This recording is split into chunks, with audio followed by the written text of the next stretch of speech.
तो इसके अगले पार्ट में हम लोग देखते हैं। अगली सुबह रिको यहाँ पर आके उन दोनों को न्यू ईयर विश करती है और आगे वो उन दोनों को साथ में श्राइन जाने के लिए कहती है। तभी यूकी कहती है पर हितो से अभी तक उठा नहीं है, वो पूरी तरीके से थका हुआ लग रहा है। रिको कहती है ये तो बहुत ही बुरा हुआ, आज तो बड़े भाई की बर्थडे है। पर यूकी को ये पता नहीं होता और वो रोने लगती है और कहती है मुझे उसकी बर्थडे तक नहीं पता। रिको ये देखकर काफी हैरान होती है और कहती है मैं पहले कभी तुम्हें रोते हुए नहीं देखा। यूकी कहती है पता नहीं मुझे क्या हुआ है, मैं अपने आंसू को नहीं रोक पा रही हूँ। इस वजह से मुझे कोई भी छोटी छोटी बातों से रोना आ जा रहा है, इसलिए ये बेहतर हुआ कि मैं घर पर ही रहूँ। रिको कहते कोई बात नहीं, वैसे भी मैं अपने दोस्तों से मिलने के लिए जा रही हूँ। ऐसा कहकर वो यहाँ से चली जाती है। आगे जब यूकी हितोशी के पास आती है तब वो उसके फोन में नाका की मैसेज को देखती है। नाका हितोशी और यूकी को साथ में श्राइन चलने के लिए कह रही थी। यूकी इस पर मन में कहती है पर मैं तो आज घर पर रहने के लिए सोच रही थी। देन वो नाका की मैसेज को आगे बढ़ती है। उसमें लिखा हुआ था अगर हम साथ में घूमने चले तो मुझे बहुत अच्छा लगेगा। नेक्स्ट हम देखते हैं यूकी नाका से मिलने के लिए अकेले ही चली जाती है। नाका उसे देखकर हैप्पी न्यू ईयर विश करती है और कहती है आखिरकार तुम यहाँ पर आ ही गए। यूकी कहती है नए साल में श्राइन जाने की ट्रेडिशन के साथ मैं ज्यादा फेमिलियर नहीं हूँ। नाका कहती है तो क्या तुम्हें श्राइन में कैसे प्रे किया जाता है ये नहीं पता।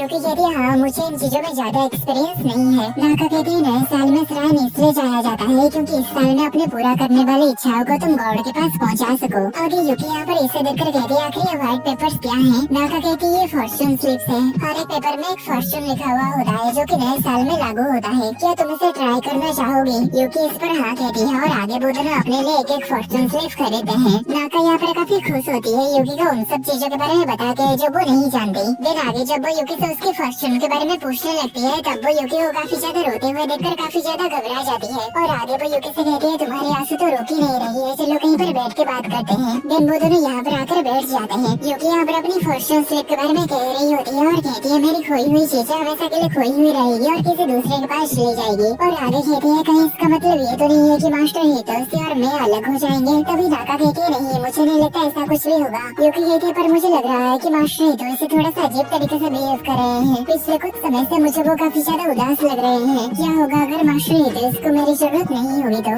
अगर ऐसा हुआ तो मैं उनके साथ और नहीं रह पाऊंगी। जब मैं इन सभी बातों को सोचती हूँ तो मैं अपने आंसुओं को बहने से नहीं रोक पाती। ऐसा कहकर आगे वो काफी जोर जोर से रोने लगती है। तभी नाका उससे कहती है तुम इसमें सिर्फ अकेली नहीं हो, मेरे साथ भी ऐसा बहुत बार हुआ है जब मेरे आंसू रुकने का नाम ही नहीं लेते। यूकी कहती है क्या सच में? नाका कहती है हाँ, हालांकि ये तब की बात है जब मैं छोटी थी, ये मेरे मॉम के गुजर जाने के बाद वाली बात है। इस पर यूकी और भी ज्यादा रोने लगती है। नाका कहती है अरे नहीं, मेरा इरादा तुम्हें फिर से दुखी करने का नहीं था। उस समय मेरी माँ की कही हुई बातें मुझे याद आती थी। हम तब रोते हैं जब हमें हमारे अंदर दबे हुए दुख को बाहर निकालना होता है, इसलिए जितना रोना जरूरी हो तुम उतना रो सकते हो। मुझे यकीन है कि तुम्हारे आंसू नहीं रुकेंगे। इसका मतलब तुम्हारे अंदर दबी सारी दुख भरी फीलिंग्स एक साथ बाहर निकल रही है, इसलिए रोने में कोई भी शर्म की बात नहीं है। ऐसे समय में तुम्हें तब तक रोना चाहिए जब तक तुम्हारा सारा दुख बाहर न निकल जाए और फिर एक दिन तुम्हारी मुस्कान फिर से वापस आ जाएगी। नाका आगे कहती है जब तुम साथ हो जाओ तब हम प्रेयर करने के लिए चलेंगे और गॉड से तुम अपने फॉर्चून को सही करने के लिए कहना। देन नाका यहाँ पर यूकी को श्राइन में कैसे प्रे किया जाता है वो सिखाती है और यूकी यहाँ पर अपनी आंखें बंद करके गॉड से कहती है रिको, नाका और मास्टर हितोशी हमेशा मेरा ध्यान रखते हैं, इसलिए मैं चाहती हूँ कि मैं हमेशा के लिए उनके साथ रह सकूं। आगे हम हितोशी को देखते हैं जो कि सोया हुआ होता है। तभी उसके पास उसके डैड की कॉल आता है और वो इस कॉल को उठा नहीं पाता और आगे हम देखते हैं उसके डैड जापान में पहुँच चुके होते हैं और इतने में ये एपिसोड खत्म हो जाता है।